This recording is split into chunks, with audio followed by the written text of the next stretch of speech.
엄마 왜 자꾸 제 결혼을 반대하시는 거예요?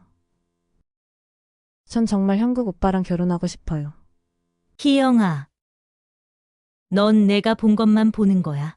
그 사람이 널 진심으로 사랑하는 게 아니란다. 어머님, 결혼은 당사자들의 문제잖아요. 너무 개입하시는 거 아닌가요? 여러분, 안녕하세요. 깊어가는 밤, 여러분과 함께하는 시간입니다. 오늘은 특별한 사연이 도착했네요. 평생을 딸 하나만 바라보며 살아온 한 어머니의 이야기입니다. 과연 그녀는 어떤 선택을 했을까요? 지금부터 김연자님의 사연을 들려드리겠습니다. 안녕하세요. 저는 가평에 살고 있는 김연자입니다. 올해 65이 됐네요. 제게는 이쁜 고명딸이 한 명 있습니다. 제 딸은 제 인생의 전부였고, 그 아이의 행복을 위해서라면 무엇이든 할 수 있었습니다. 지금도 그날이 선명히 기억납니다. 1988년 남편과 처음 이 가평 땅을 밟았을 때, 그때만 해도 우리 부부는 꿈으로 가득 차 있었죠. 서울에서 식당을 하다가 실패하고 새로운 시작을 위해 이곳으로 왔습니다. 여보, 우리 여기서 다시 시작해요. 이번에는 꼭 성공할 거예요. 남편의 그 말이 아직도 귓가에 맴돕니다. 가평에 처음 왔을 때는 아무것도 없었어요. 허허벌판에 낡은 집 한 채. 하지만 우리 부부에겐 꿈이 있었죠. 이곳에 식당을 열어 새 삶을 시작하자는. 남편은 매일 새벽부터 일어나 텃밭을 일구었어요. 직접 기른 채소로 음식을 하면 손님들이 좋아할 거라면서요. 저는 임신 7개월이었지만 함께 밭을 메고 씨를 뿌렸죠. 여보, 우리 아기가 태어날 때쯤이면 이 채소들도 다 자랄까요? 그럼, 우리 딸이 태어나면 가장 맛있는 음식을 해줄 거야. 남편은 늘 딸일 거라고 확신했어요. 그리고 정말로 그의 말대로 딸이 태어났죠. 1988년 늦가을, 희영이가 태어났습니다. 조그맣고 예쁜 아기였어요. 특히 눈이 크고 맑아서 보는 사람마다 천사 같다고 했죠. 여보, 우리 딸 이름을 희영이라고 지어요. 밝고 영롱하게 자라라고. 남편이 지어준 이름이었어요. 그때는 몰랐습니다. 그 이름을 지어준 남편과 희영이가 함께 보낼 시간이 그리 많지 않다는 걸.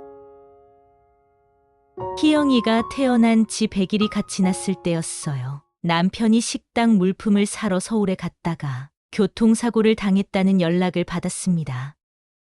죄송합니다. 남편분이 현장에서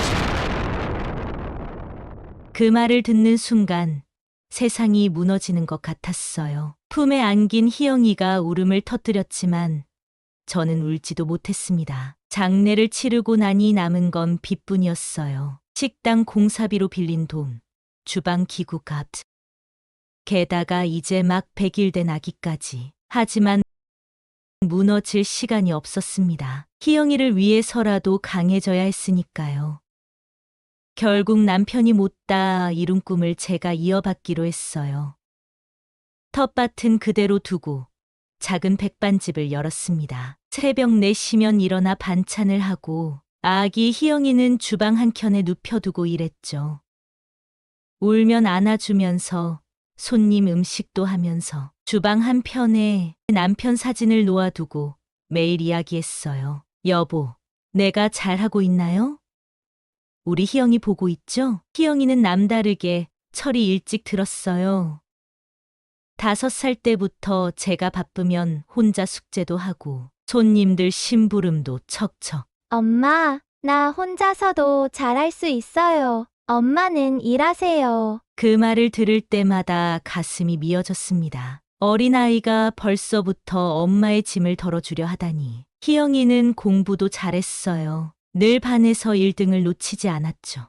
하지만 전 한 번도 공부하라는 말을 해본 적이 없어요. 오히려 희영이가 절 걱정했죠. 엄마, 내가 장학금 받을게요. 등록금 걱정하지 마세요. 그 말을 들을 때마다 울컥했어요. 다른 아이들처럼 학원도 보내주지 못하고 피아노도 못 배우게 해서 미안했는데 희영이는 정말 약속을 지켰어요. 서울대 경영학과에 장학생으로 입학했죠. 엄마, 나 붙었어요. 장학금도 받을 수 있대요. 그날 희영이를 끌어안고 얼마나 울었는지 몰라요. 남편에게도 자랑스레 이야기했죠. 여보, 우리 딸 봤어요? 이렇게 훌륭하게 자랐어요. 희영이는 대기업에 입사했어요. 첫 월급을 받아왔을 때 엄마 이제 그만 일하세요. 내가 엄마 모시고 살게요. 그 말을 하면서 희영이가 울더군요. 하지만 전 일을 그만둘 수 없었어요. 이 식당은 단순한 생계수단이 아니었으니까요. 남편과의 추억이자 희영이를 키워낸 우리 가족의 역사였으니까요. 올해 초 희영이가 조심스럽게 말을 꺼냈어요. 엄마 제가 만나는 사람이 있어요. 이번 주말에 한번 만나주시면 안 될까요? 보통 딸들은 어머니에게 남자친구 얘기를 꺼낼 때 설레는 표정을 짓잖아요. 하지만 희영이의 눈빛이 왠지 불안해 보였어요. 강남의 고급 레스토랑, 딸의 남자친구를 처음 만나는 자리치고는 너무 딱딱한 곳이었어요. 김영국이라는 그 남자는 겉보기엔 괜찮아 보였습니다. 서울대 법대를 나왔다고 하더군요. 하지만 첫 인사부터 뭔가 위화감이 느껴졌어요. 어머니, 오늘은 제가 모시겠습니다. 그 말투에 진심이 느껴지지 않았어요. 희영이가 많이 부족할 텐데 잘 부탁드립니다. 그렇게 말하자 형국이 웃으며 대답했어요. 그렇지요. 희영이가 아직 많이 서툴러서 제가 이것저것 가르쳐주고 있죠. 순간 찔끔했어요. 내 딸을 마치 미성숙한 아이 다루듯 하는 그 말투. 게다가 희영이는 그 말에 전혀 반응하지 않더군요. 그날 이후로 희영이가 조금씩 달라지기 시작했어요. 주말마다 하던 집 방문도 뜸해졌고 통화도 짧게 끝내기 일쑤였죠. 엄마, 오늘은 형국 오빠랑 약속이 있어서 바빠서 나중에 전화할게요. 문득문득 딸의 목소리가 지쳐 보일 때면 가슴 한편이 덜컥 내려앉곤 했어요. 모성의 직감이었을까요? 저는 몰래 형국이란 사람을 알아보기 시작했어요. 아, 김영국 씨요? 전 직장에서도 비슷한 일이 있었다고 하더군요. 우연히 만난 희영이 직장 동료의 말에 귀가 솔깃해졌어요. 알면 알수록 소름이 끼쳤습니다. 형국에 전 약혼녀가 있었다는 것, 그리고 그 파혼 과정에서의 이야기들. 돈 때문에 만난다더라. 조건 좋은 여자 나타나면 바로 갈아탄대요. 더 충격적인 건 그가 아직도 전 약혼녀와 연락을 주고받고 있다는 거였어요. 어느 날 희영이가 실수로 놓고 간 통장을 보게 됐어요. 매달 정기적으로 큰 금액이 빠져나가고 있더군요. 희영이의 설명이 있었지만 왜 모든 돈을 형국이 관리하는 건지. 더 찾아보니 충격적인 사실들이 나왔어요. 형국이가 희영이 명의로 대출을 알아보고 있었던 것. 심지어 제 명의의 부동산까지 조사했다는 것. 김 여사님, 그 사람 투자한다면서 여기저기 돈 빌린다는 소문이 있어요. 동네 부동산의 말이 가슴을 무겁게 했습니다. 희영이의 표정이 점점 어두워져 갔어요. 야위어가는 얼굴, 생기 없는 눈빛. 엄마 저 괜찮아요. 그냥 회사 일이 좀 힘들어서. 말과 달리 딸의 눈가에 맺히는 눈물을 보았습니다. 그러던 어느 날 형국이가 다른 여자와 만나는 모습을 목격했어요. 그것도 전 약혼녀와. 카페에 앉아있는 두 사람의 모습이 너무나 친밀해 보였습니다. 휴대폰으로 몰래 사진도 찍었어요. 이제 곧 희영이 통장에 있는 돈도 다 빼낼 수 있어. 그들의 대화가 또렷이 들리더군요. 증거를 들고 희영이를 찾아갔어요. 회사 앞에서 기다리다가 희영아, 엄마가 보여줄 게 있어. 카페에 앉아 사진을 보여주는 내내 손이 떨렸어요. 희영이는 한참을 말없이 사진을 보더니 갑자기 울음을 터뜨렸습니다. 사실 저도 알고 있었어요.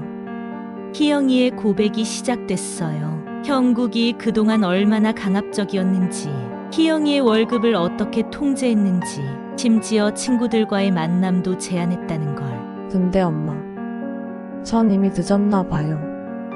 이 나이에 다시 시작하기도 겁나고. 희영이의 이야기를 들을수록 가슴이 찢어졌어요. 제가 그토록 자랑스러워하던 딸이 이렇게 작아져 있다니. 나는 형국 오빠 말대로 부족한 사람인가 봐요. 그 말을 듣는 순간 30년 전 남편과의 약속이 떠올랐어요. 여보, 우리 딸 꼭 행복하게 키우자. 다음 날 형국을 직접 만났습니다. 어머님, 무슨 일이시죠? 여전히 거칠애 뿐인 그 말투. 우리 희영이한테서 손 떼세요. 증거 다 가지고 있어요. 형국의 태도가 순식간에 변했어요. 증거요? 어디 한번 해보시죠. 희영이가 누구 말을 믿을지. 어머님이 방해하시면 희영이랑 영영 못 보실 수도 있어요. 그 순간 눈앞이 새하얘졌어요. 이런 인간에게 내 딸을 절대 보낼 수 없다는 생각뿐이었습니다. 그날 저녁 형국의 부모님과 마지막 만남이 있었어요. 이미 모든 걸 알고 계셨더군요. 우리 아들이 좀 부족한 점이 있지만 젊은 애들 일이라 생각하고 지켜봐 주시면. 전 더는 참을 수 없었습니다. 죄송하지만 이 결혼은 안 됩니다. 집으로 돌아오는 길, 희영이에게 수십 통의 전화가 왔더군요. 엄마가 어떻게 그러실 수 있어요. 제 인생인데. 왜 이러시는 거예요? 전화기 너머로 들리는 딸의 울부짖음. 하지만 이번만큼은 물러설 수 없었어요. 그날 밤 희영이가 찾아왔어요. 처음엔 화를 내더니 점점 울음으로 바뀌었죠.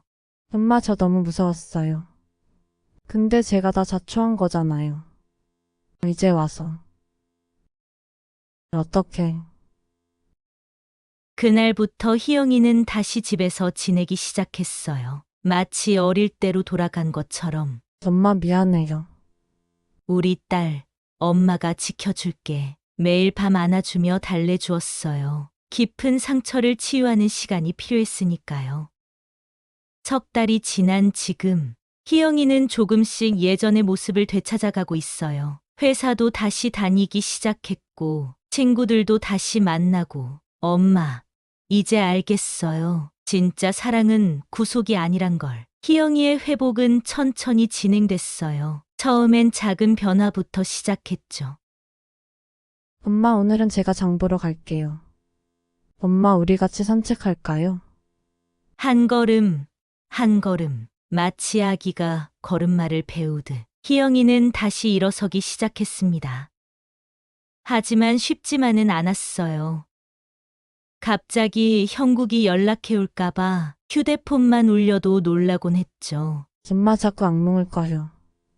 제가 왜 그렇게 바보 같았을까요? 그럴 때마다 꼭 안아주었어요. 우리 딸, 잘못한 거 하나도 없어. 오히려 용감했어. 동네에서도 수군거림이 있었어요. 파혼했다며. 저 나이에 결혼도 못하고. 하지만 이번엔 제가 딸을 지켜줄 차례였습니다. 우리 딸은 잘못한 거 없어요. 오히려 현명한 선택을 한 거예요. 당당하게 말했죠. 전문가의 도움도 받기로 했어요. 매주 한 번씩 상담을 받으면서 희영이는 조금씩 달라지기 시작했어요. 엄마가 제 대신 해주신 선택이 제 인생의 터닝포인트가 됐네요. 상담 선생님께서도 말씀하셨어요. 어머님의 결단이 없었다면 희영 씨는 더 큰 상처를 받았을 거예요.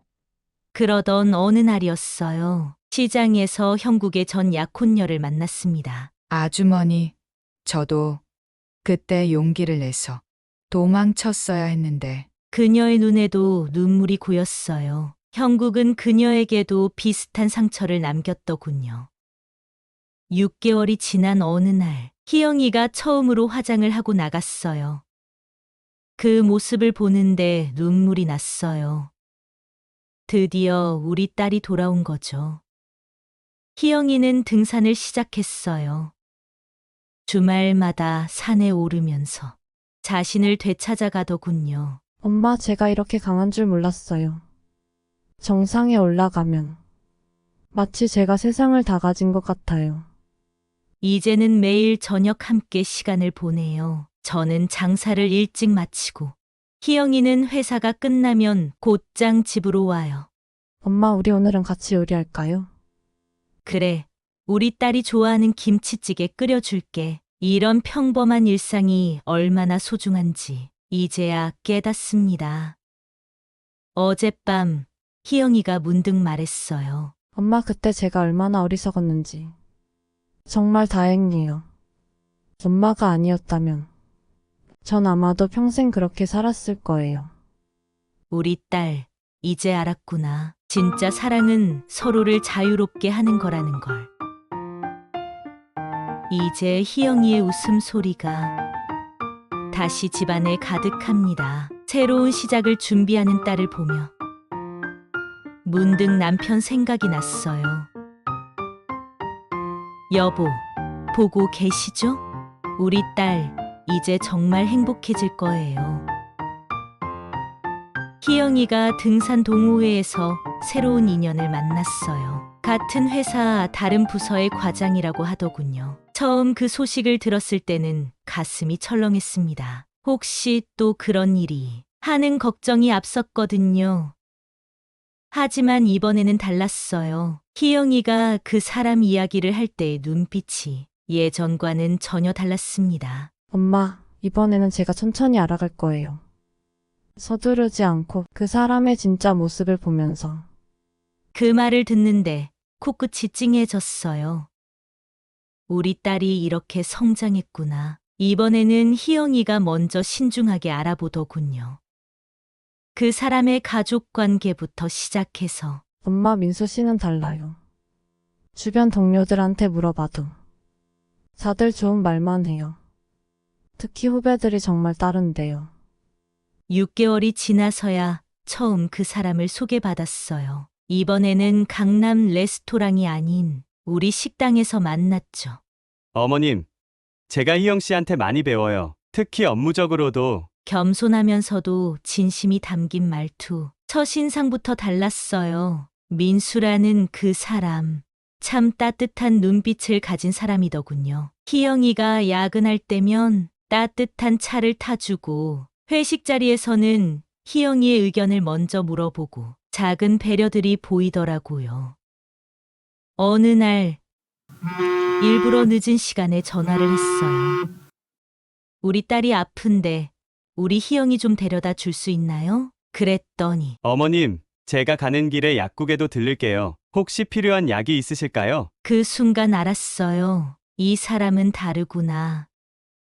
요즘 희영이의 모습을 보면 자꾸 눈물이 나요. 엄마, 이제 제가 사랑받을 자격이 있는 사람이란 걸 알았어요. 그동안은 제가 저를 너무 싸구려 취급했던 것 같아요. 엊그제는 희영이와 정식으로 찾아왔어요. 어머님, 제가 희영 씨를 평생 행복하게 해주고 싶습니다. 허락해 주시겠습니까? 이번에는 제 마음이 따뜻해졌어요. 오늘 결혼식 날짜를 잡았답니다. 서두르지 않고 천천히 준비하기로 했어요. 제가 희영이에게 해준 말이 있어요. 진짜 사랑은 말이 아닌 시간이 증명해준단다. 내가 그걸 알게 된 것만으로도 엄마는 정말 행복하구나. 이제 저는 믿습니다. 모든 선택에는 이유가 있다는 걸. 딸의 첫 번째 결혼을 막은 것이 제 인생에서 가장 잘한 선택이었다는 걸. 이제 희영이는 진정한 사랑을 알게 되었고 더 단단해진 모습으로 새로운 시작을 준비하고 있습니다. 남편에게도 자신 있게 말할 수 있을 것 같아요. 여보, 우리 딸 이제 정말 행복해질 거예요. 김연자님의 감동적인 이야기였습니다. 때로는 자식을 위해 아니오라고 말하는 것도 사랑이 될 수 있다는 걸 오늘 밤 우리 모두가 배운 것 같네요. 잠시 음악과 함께 이 이야기를 곱씹어보는 시간을 가져볼까요? 댓글을 통해 소통해 봅시다. 구독과 좋아요는 영상을 만드는데 큰 힘이 됩니다.